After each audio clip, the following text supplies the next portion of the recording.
Without objection. Mr. Speaker, I rise tonight to talk to our colleagues and through our colleagues to the American people about an issue that troubles me greatly.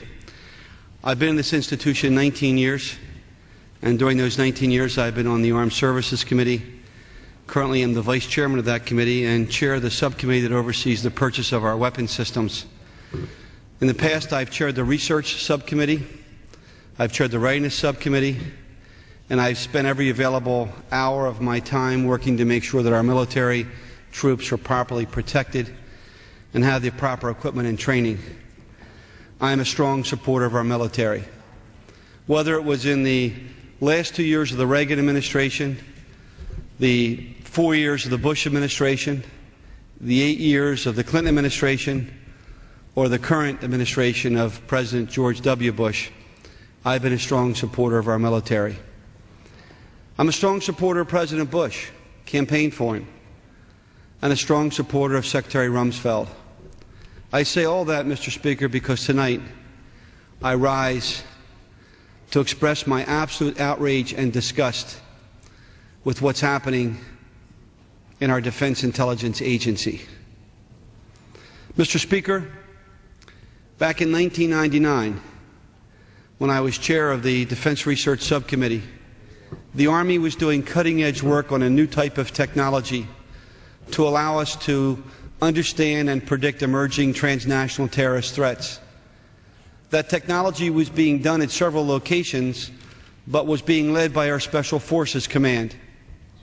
The work that they were doing was unprecedented, and because of what I saw there, I supported the development of a national capability of a collaborative center that the CIA would just not accept. In fact, on November the 4th of 1999, 2 years before 9/11, in a meeting in my office with the Deputy Secretary of Defense, the Deputy Director of the CIA, Deputy Director of the FBI, we presented a 9-page proposal to create a national collaborative center. When we finished the brief, the CIA said we didn't need that capability, and so before 9/11 we didn't have it. When President Bush came in after a year of research, he announced the formation of the Terrorism Threat Integration Center, exactly what I had proposed in '99. Today it is known as the NCTC, the National Counterterrorism Center. But, Mr. Speaker, what troubles me is not the fact that we didn't take those steps. What troubles me is that I now have learned in the last 4 months that one of the tasks that was being done in 1999 and 2000 was a top-secret program organized at the request of the Chairman of the Joint Chiefs of Staff, carried out by the General in charge of our Special Forces Command, a very elite unit focusing on information regarding Al-Qaeda. It was a military planning effort to allow us to identify the key cells of Al-Qaeda around the world and to give the military the capability to plan actions against those cells so they could not attack us as they did in 1993 at the Trade Center, at the Khobar Towers, with the USS Cole attack and the African embassy bombings. What I did not know, Mr. Speaker, up until June of this year was that that secret program called Able Danger actually identified the Brooklyn cell of Al-Qaeda in January and February of 2000, over 1 year before 9/11 ever happened. In addition, I learned that not only did we identify the Brooklyn cell of Al-Qaeda, but we identified Muhammad Atta as one of the members of that Brooklyn cell, along with 3 other terrorists who committed the leadership of the 9/11 attack. I've also learned, Mr. Speaker, that in September of 2000, again over 1 year before 9/11, that Able Danger team attempted on 3 separate occasions to provide information to the FBI about the Brooklyn cell of Al-Qaeda. And on 3 separate occasions they were denied by lawyers in the previous administration to transfer that information. Mr. Speaker, this past Sunday on Meet the Press, Louis Freeh, FBI director at the time, was interviewed by Tim Russert. The first question to Louis Freeh was in regard to the FBI's ability to ferret out the terrorists.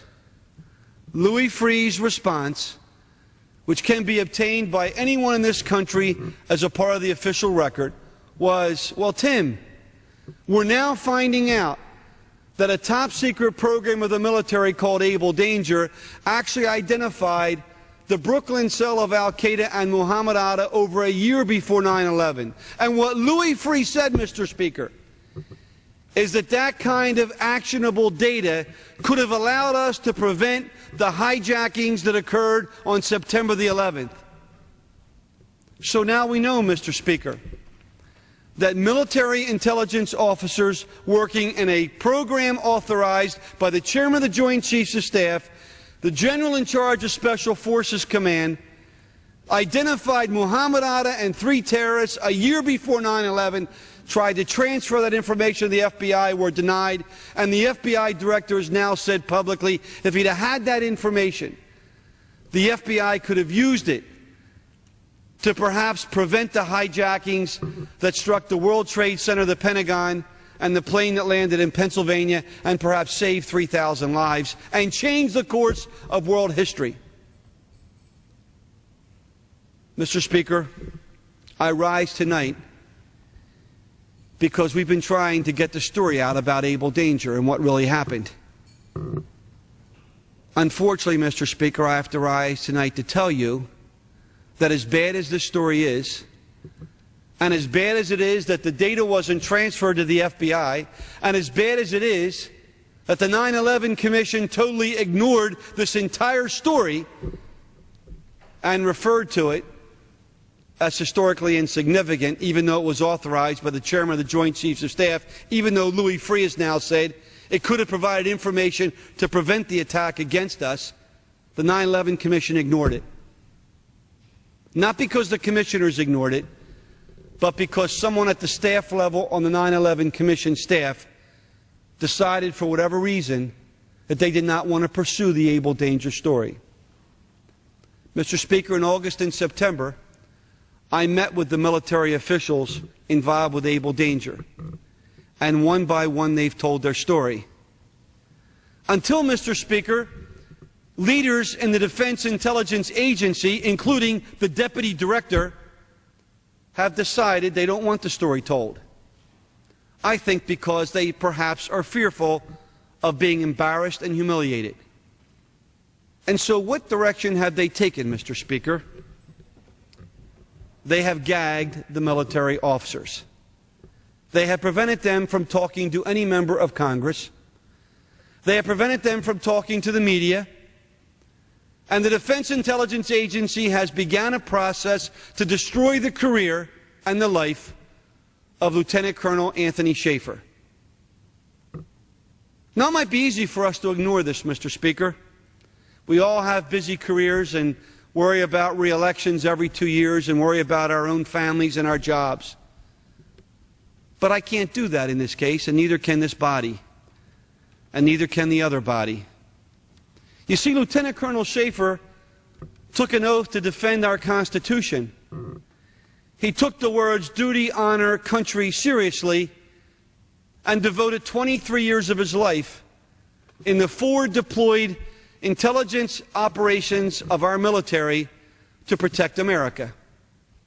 During the time he served our country, he's received the Bronze Star, an award that doesn't come easily, for showing acts of courage, leadership, and bravery in the course of his activities.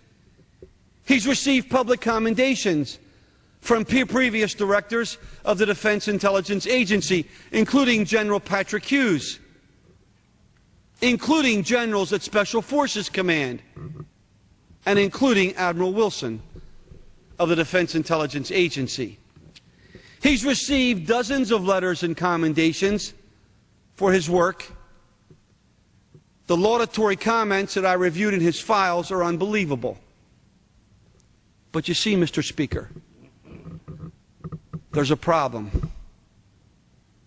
The Deputy Director of the Defense Intelligence Agency was in a meeting with Lt.Col. Shaffer almost a year before 9/11, and Lt.Col. Shaffer showed him a disc in his office about information about Al-Qaeda and Muhammad Atta. And the Deputy Director of the Defense Intelligence Agency stopped the briefing and said, "You can't show me that. I don't want to see it. It might contain information I can't look at." Now, Tony Shaffer wasn't in the room alone, Mr. Speaker. There were other people, and we know their names, so we have witnesses. Now, the Deputy Director has denied that meeting and denied he was there and denied this particular story. But the fact is, he knows that we're going to pursue it. And so what has happened to Lt.Col. Shaffer, Mr. Speaker?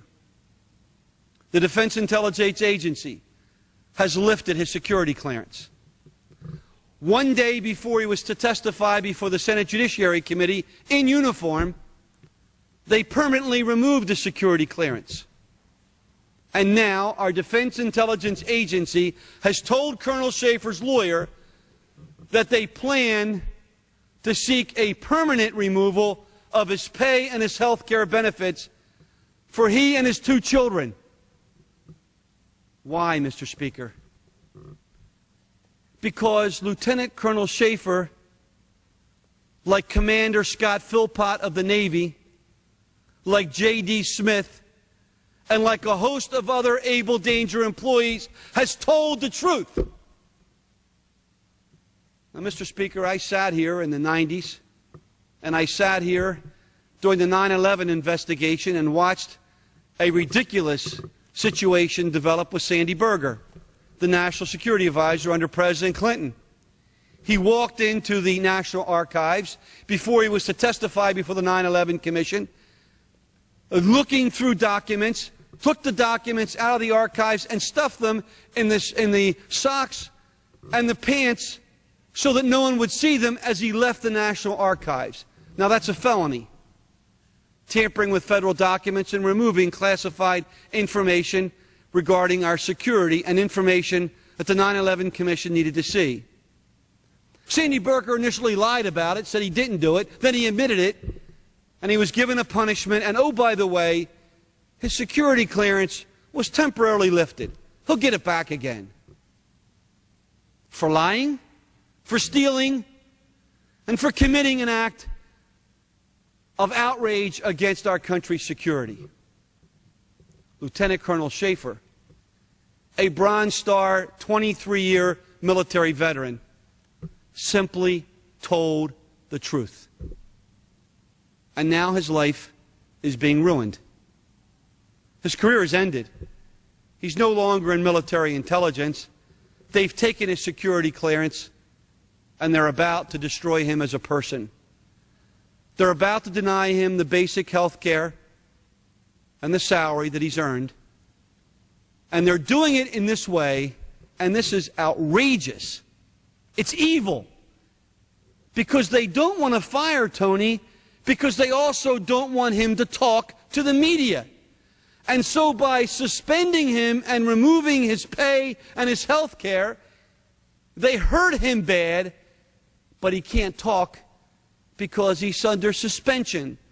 And his lawyer has advised him that to talk to the media, to talk to members of Congress, even when he's not being paid, would cause him further problems and totally prevent him from ever having this gross problem reversed.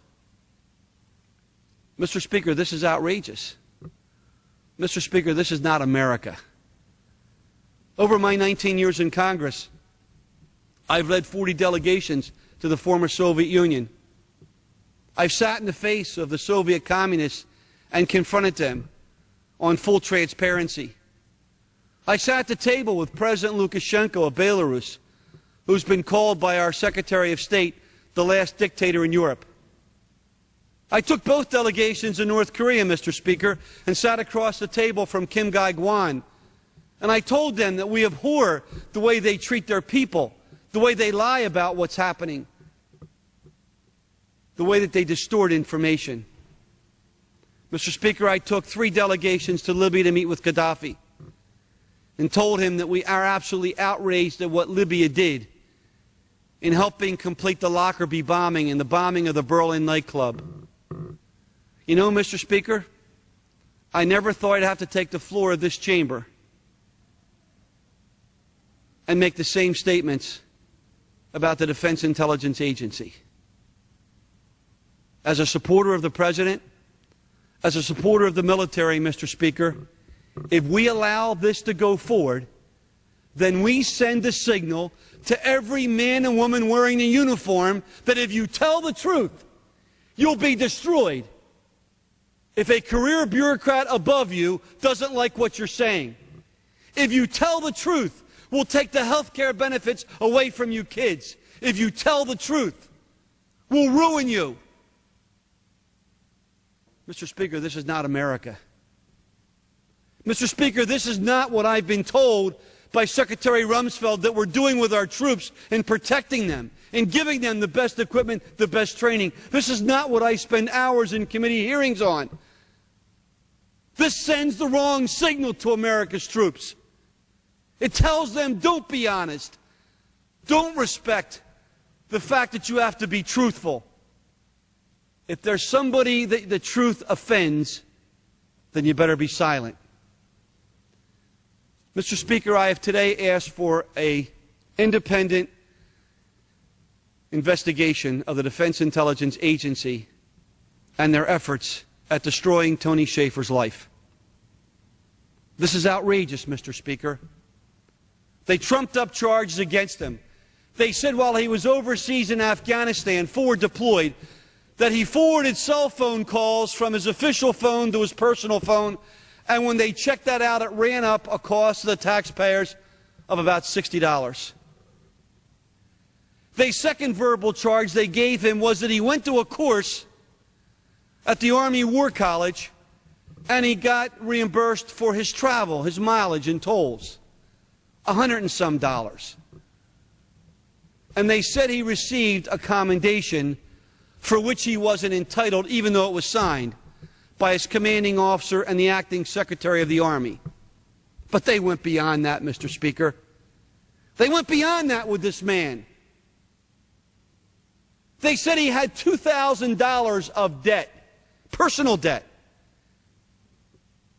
Well, I'd like to have every Pentagon employee tomorrow, I'd like to have the senior leadership show us what debt they have in the Defense Intelligence Agency so we can make that public. They even went to this length, Mr. Speaker. The Defense Intelligence Agency wrote in an official document that Lt.Col.Anthony Shaffer stole public property. Serious charge. Well, when you check what that public property was, it was an assortment of pens, government pens. But what they didn't say in the Defense Intelligence report was that he took those pens when he was 15 years of age and was with his father when he was on assignment at one of our embassy outposts. And he took the pens to give to other students at the school when he was 15 years of age. And by the way, Mr. Speaker, it was Tony Shaffer himself who admitted to that thievery when he applied for a security clearance. So the Defense Intelligence Agency knew that during his entire career of 23 years. But they put that in the document against him. This is a scandal, Mr. Speaker. It's an outrage. It's a travesty. Everyone that worked with Tony Shaffer, the Navy officers, the private citizens, have all said the same thing. This is a scandal to get Tony Shaffer because he's told the truth. Now, this Defense Intelligence Agency and this deputy director had the audacity to have their legal counsel send Tony Shaffer's lawyer a letter on September the 23rd. I can't put that letter in the record because it's privileged information, but it'll eventually come out. But in that letter, in the second to the last paragraph, the legal counsel for the Defense Intelligence Agency says to Mr. Shaffer's lawyer, he cannot receive any more classified information from the Defense Intelligence Agency because I checked and his security clearances have all been removed. Therefore, he's not allowed to look at anything that is secret or confidential. That's a letter sent by the General Counsel of the DIA on September the 23rd of this year. 2 weeks later, Mr. Speaker, the stupidity of the Defense Intelligence Agency sends 7 packages to Mr. Shaffer's lawyer of his personal belongings, which the Deputy Director of the DIA told my staff didn't exist anymore 3 months ago. And in those 7 boxes, Mr. Speaker, were 5 classified memos. The Defense Intelligence Agency sent 5 classified memos to Lieutenant Colonel Shaffer, which they told him on September 23rd he was not allowed to have access to. Mr. Speaker, that's a felony. And I've asked the Inspector General and the legal officials to investigate and prosecute the Defense Intelligence officials who sent 5 classified documents through the mail or hand-delivered to Tony Shaffer. In addition, Mr. Speaker, the Defense Intelligence Agency, in its absolute total stupidity, included in those boxes $500 worth of federal property, including a multi-$100 GPS system owned by the federal government, which they sent to Tony Shaffer, I guess, to keep. They also sent, Mr. Speaker, 25 pens, brand new and marked on them, property of the U.S. government. The Defense Intelligence Agency, in its absolute, utter stupidity, sent Tony Shaffer federal property which they accused him of taking when he was 15 years of age. Mr. Speaker, there's something desperately wrong here. There is a bureaucracy in the Defense Intelligence Agency out of control.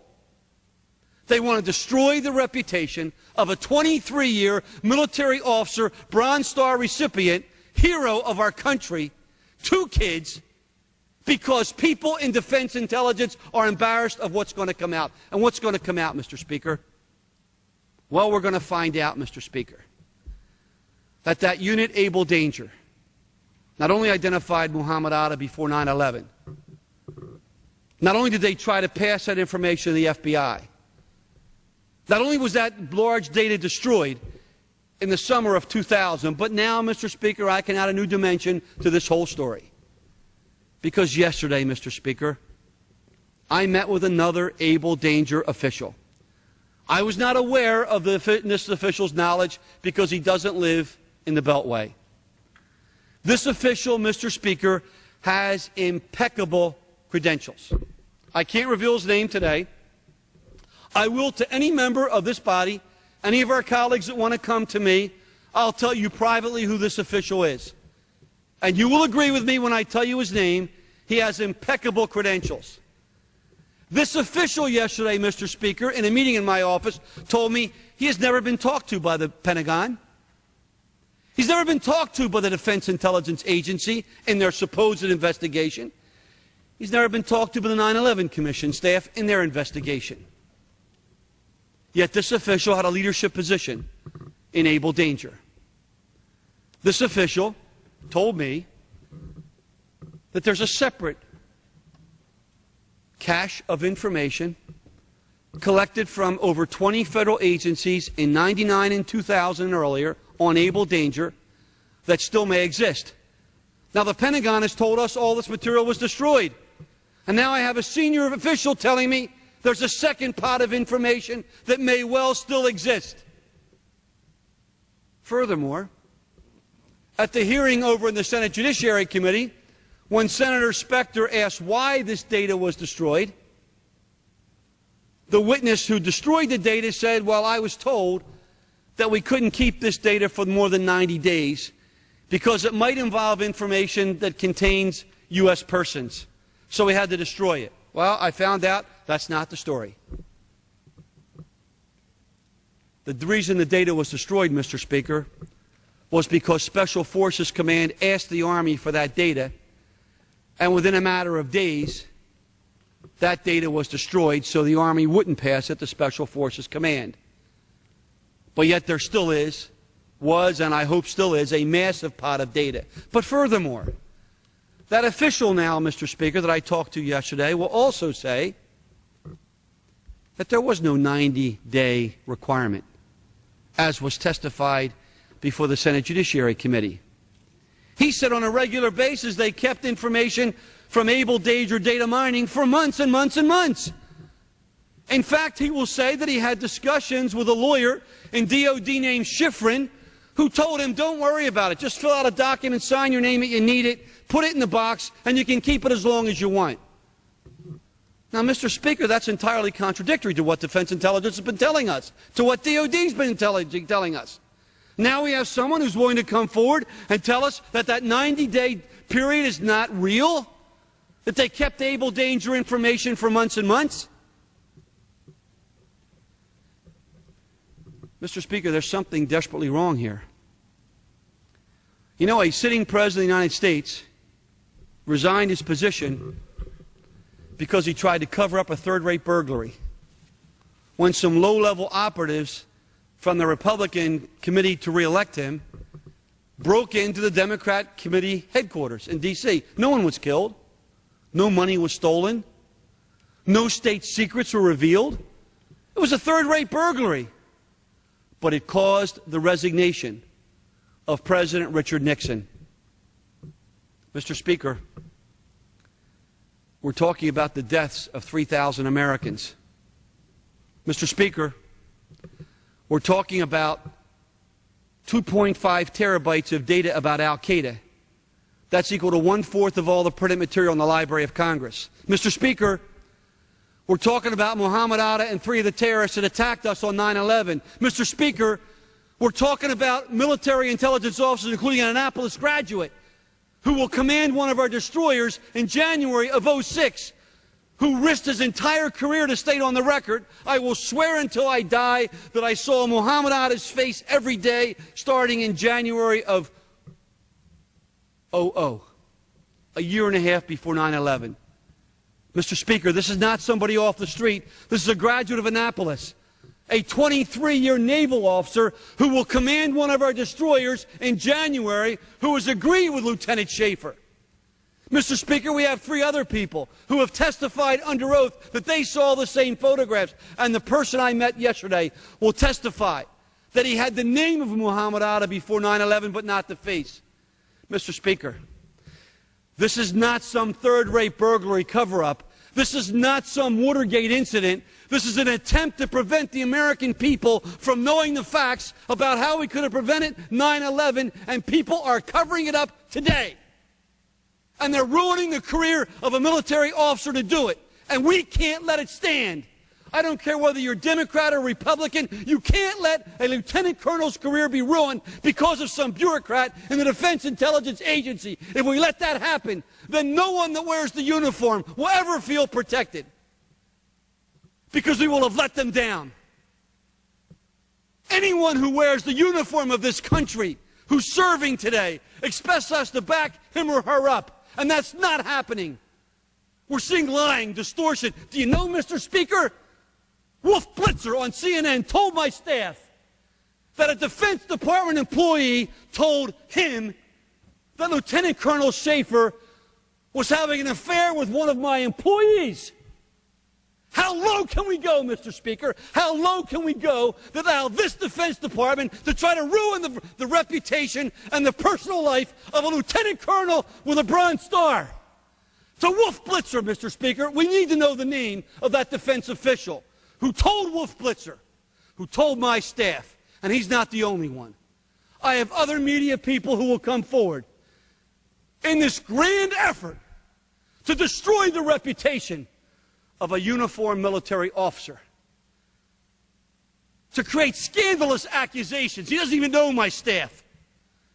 To accuse him of stealing pens when he was 15. To take away his health care benefits for his 2 kids. Because he's telling the truth.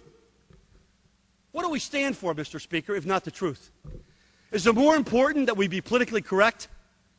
Is it more important that I not rock the boat because my party's in the White House, because I campaign for Bush, because I support Don Rumsfeld? Is that more important, Mr. Speaker, that I don't want to be here? I'll leave. I'll leave my post. But I'm not going to do it until we get justice for this man and for these people who the 9/11 Commission called historically insignificant.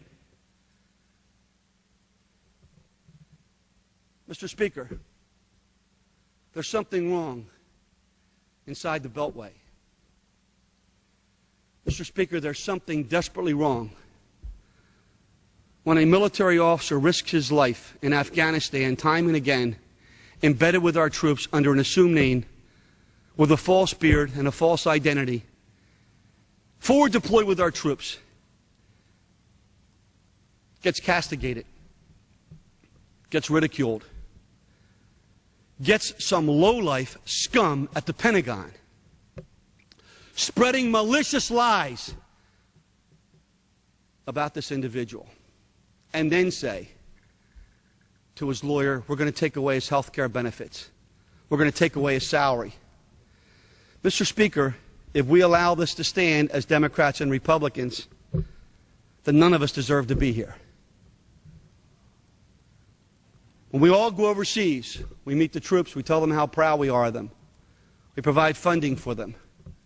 We give them training, we take care of their families.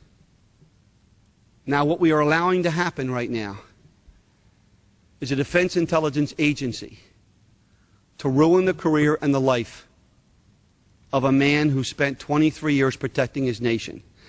Now, if Lt. Col. Shaffer was telling this story alone in a vacuum, that might be one thing. But, Mr. Speaker, he's been corroborated over and over again. I've met with at least 10 people who fully corroborate what Tony Shaffer said. Those meetings with the FBI employee still works there. And she told the Senate Judiciary Committee, I set those meetings up with the FBI to transfer information about Al-Qaeda and able danger. So she's still there, Mr. Speaker, and she testified. What we have here, Mr. Speaker, I'm convinced of this now, is an aggressive attempt by CIA management to cover up their own shortcomings in not being able to do what the able to injured team did. They identified Muhammad Atta, the Al-Qaeda cell of Brooklyn, 1 year before 9/11, but even more than that, Mr. Speaker. As this story unfolds, you're going to hear the story that they also identified the threat to the USS Cole 2 weeks before the attack, and 2 days before the attack, were screaming not to let the USS Cole come into the harbor at Yemen because they knew something was about to happen. Mr. Speaker, bad news never comes easy. But in a democracy, the bad news has to come out so we can make sure it doesn't happen again. This whole thing started, Mr. Speaker, not to embarrass anyone. This whole thing started because none of us knew that Muhammad Atta was identified before 9/11. It started, Mr. Speaker, because this Congress, this body in particular, tried to establish what is now in place back in '99, a National Collaborative Center. But the CIA said we didn't need it. The American people deserve to have the answers here, Mr. Speaker. They deserve to know why 3,000 people died. They deserve to know what we could have done and should have done to better prepare ourselves and to work to prepare for the next incident. The American people need to know where that multiple terabytes of data is. Is it still being used? We know, Mr. Speaker, that in January of '01, General Shelton was given a 3-hour briefing on able danger. So even if they destroyed the data back in the summer of 2000, in January of '01, there was enough material to give General Shelton, Commander of the Joint Chiefs, a 3-hour briefing. Mr. Speaker, there's something here.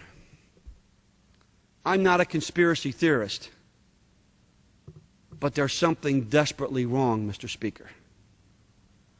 There's something outrageous at work here. This is not a third-rate burglary of a political campaign headquarters. This involved what is right now the covering up of information that led to the deaths of 3,000 people, changed the course of history, led to the invasion of Iraq and Afghanistan, and has disrupted our country, our economy, and people's lives. Now, Mr. Speaker, we can ignore this. I can't. If it means I have to resign from this body, I will resign.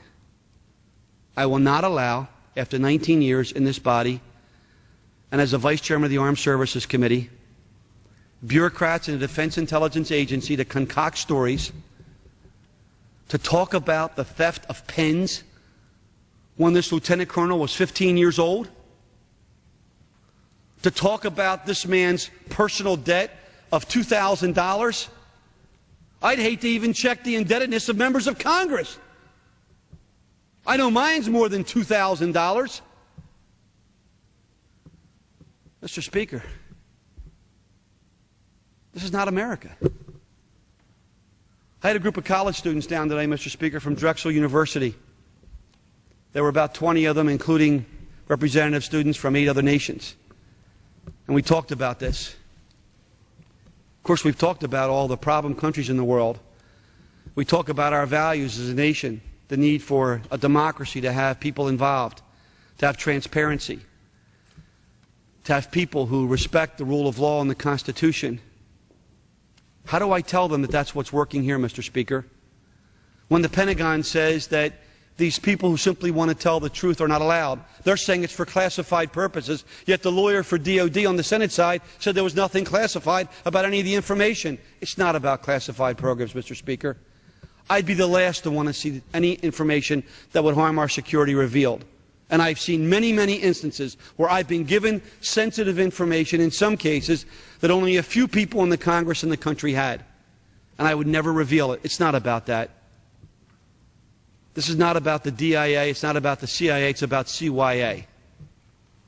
It's about CYA by bureaucrats in the Defense Intelligence Agency and possibly some political operatives that don't want the facts to come out about Able Danger and the information that the Able Danger team put together.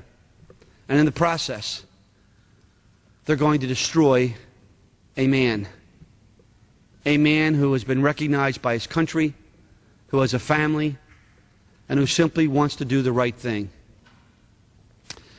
Mr. Speaker, I hated to take the floor tonight. I don't know what else to do. We've got committees of Congress working on this. I want to thank Frank Wolf, Chairman of the FBI Appropriation Oversight Committee. He's as outraged as I am. I want to thank Jim Sensenbrenner. The Judiciary Committee in the House is looking at this, hopefully going to do hearings. I want to thank Duncan Hunter. The Armed Services Committee has got a full-time staffer assigned to get to the facts of this.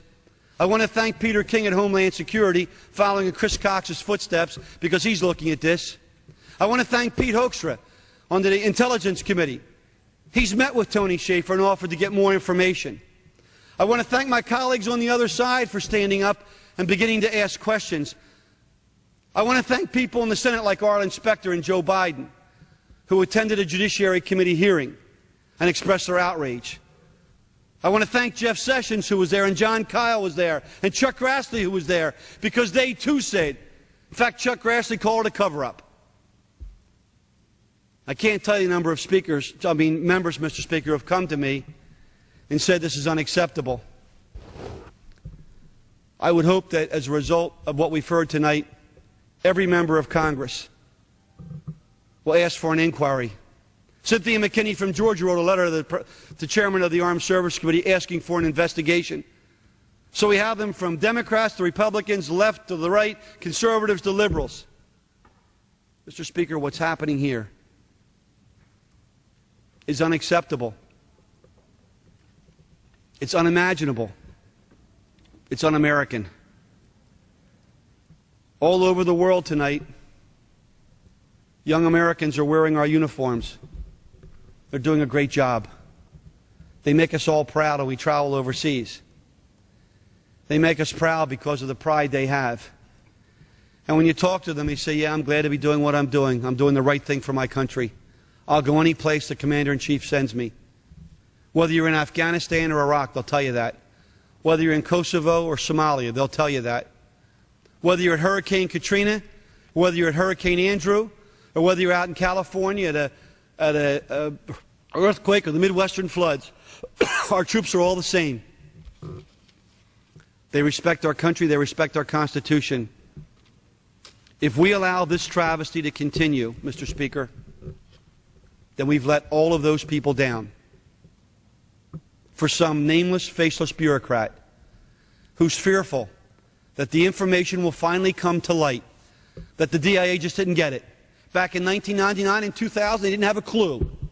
They had millions of dollars, hundreds of millions of dollars, and couldn't do what a 20-member team did in being able to identify Muhammad Ali before the 9/11 attacks. DIA doesn't want that to come out, Mr. Speaker. They don't want that to come out. Heaven forbid the Defense Intelligence Agency, with hundreds of millions of dollars, would have a 20-member team do what they couldn't do because they were using new technology and new software. They don't want that to come out. That's why that deputy director, when he was at that meeting, said, I want to see this. Don't show it to me. And that's why today that deputy director is trying to ruin the career of Lt.Col. Shaffer. The only way to resolve this, Mr. Speaker, is to have a full independent investigation by the Inspector General of the Pentagon. I've asked Secretary Rumsfeld today to do that. I would ask my colleagues on both sides of the aisle to join me in that request. Let the independent inspector for the Pentagon go in, not DIA. DIA can't investigate itself. It doesn't have the capability to do that. It doesn't have the integrity to do that. Let the Inspector General do the investigation. And while that's being done, protect Lt.Col. Shaffer. He does not deserve to have his career ruined or destroyed for telling the truth. And while we're at it, Mr. Speaker, if DIA is going to continue to press this ridiculous set of facts, then as I said earlier, I want DIA prosecuted for the 5 felonies they committed in sending classified documents to a person that 2 weeks earlier they said was incapable of receiving classified information. And if this continues, I want DIA held responsible for illegally transferring $500 of public assets to a person that committed, that in the process of sending that stuff to him, DIA committed fraud against the taxpayers. I want them held accountable. DIA's stupidity, DIA's incompetence. We have a new nominee for the head of DIA, and I'm going to ask every senator to fully explore each of these issues before that person is confirmed. I will meet with every senator personally and go over all of this information. And I would encourage the senators and the House members to interview the other people who work with Lt.Col. Shaffer and to get their assessments of what's going on here. They'll all tell you the same thing. Shaffer's being abused and used as a scapegoat. If they can ruin Shaffer, they can silence the story. It can't happen, Mr. Speaker. We can't let it. That's not what America's about. That's not what we say to our enlisted personnel when they sign up for duty. That's not what we say when we pass our defense bills every year. This man is being maligned, mistreated. He's being harassed. The most scurrilous accusations, totally unfounded, have been given to the American media, and I will name names, and I will ask for an investigation of the people who made those statements to those media people, because it all needs to be put on the record. And as someone tomorrow who will chair another hearing on our defense oversight to try to get the best value for the dollars for our military, I ask all of our colleagues, Mr. Speaker, on both sides of the aisle to join us. This is not about Republicans or Democrats. It's about what is fundamental to this country. And I would ask our constituents across America who we represent to join us, to express their outrage, to email, make phone calls, write letters to the Secretary of Defense, the President of the United States, to members of Congress, to simply let the story be told. Let the Abel Danger story finally come out to the American people. Let them understand what really happened. Let Scott Philpott talk.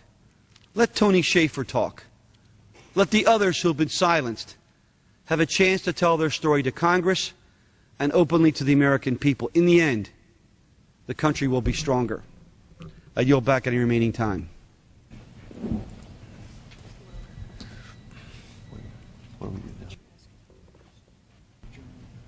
Chair will entertain a motion to adjourn. Mr. Speaker, I now move the House adjourn. The question is on the motion to adjourn. Those in favor say aye. Those opposed, no. The ayes have it. The motion is agreed to. Accordingly, the House stands adjourned until 10 a.m. Tomorrow morning. Thank you, Speaker.